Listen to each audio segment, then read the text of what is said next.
welcome back to 1102 Central. This is Allie speaking, and I'm here with Josh. And today we're going to be interviewing Raquel and Denmark and their topics of religious cults and music and how they correlate with one another. So Raquel, with your discussion being religious cults, which is definitely a topic that is underlooked and not talked enough about, what do you have to say about them?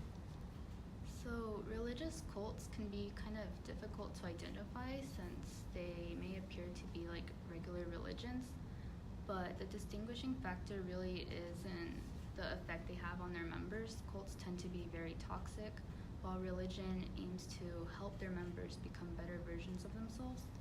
Personally, I grew up in a religious cult, so this is a very important topic to me. In Denmark? And so how does music play into this?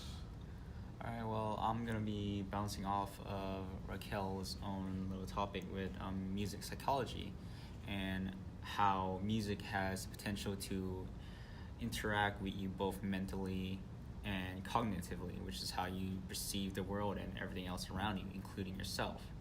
And I'm going to see how this works off of religious cults and how they would use it. Okay.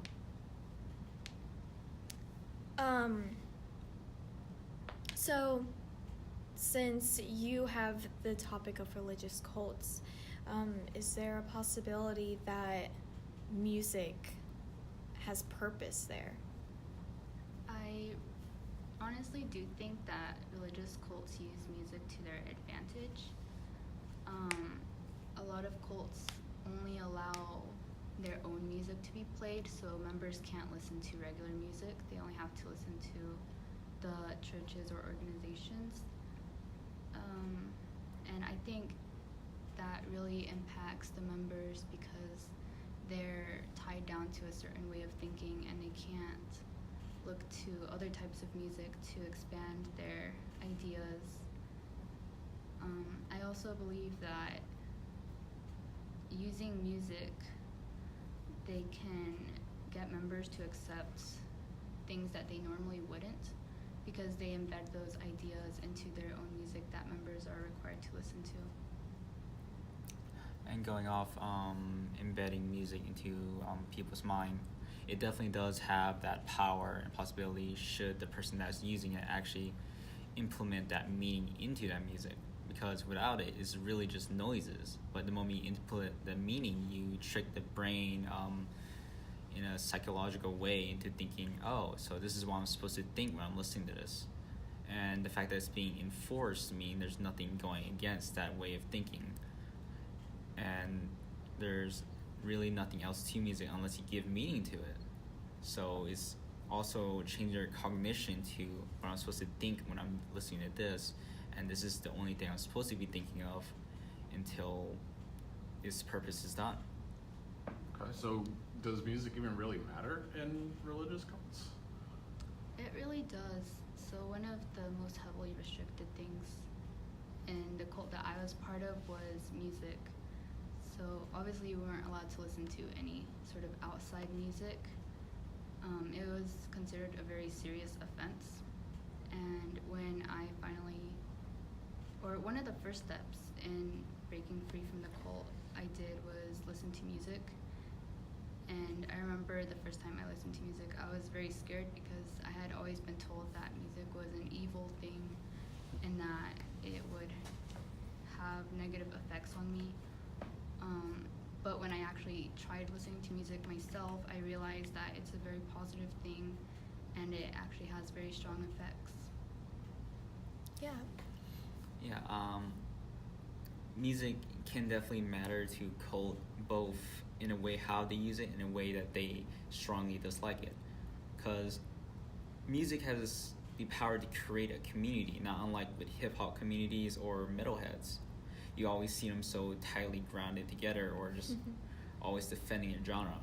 And the same thing can be said for religious cults. They can use that to create a strong sense of community while also wanting to just reject any other outside music because that would be against their own message, because this music can be so freeing depending on the message of the musician. and a lot of them really are freeing and like self-supporting messages that music can create for you. Yeah, I definitely agree with that. I mean, I myself, like, revolve my whole life around music. So, Raquel, for you to go through something like that is just, like, so mind-blowing to me.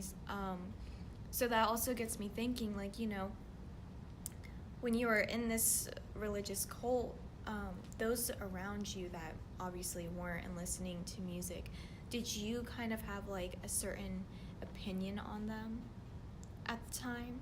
Like, did you think of them as an outsider kind of thing? If that makes sense. When I was part of a cult, I had a very strong connection to everyone on the inside, but yes, I did judge everyone on the outside, especially people that listened to music even though they were in the cult. There were some people that left, although not very many, and I do know that all of them listened to regular music, and I do think that had a part in them leaving. Right. So what do you guys think would work against religious cults?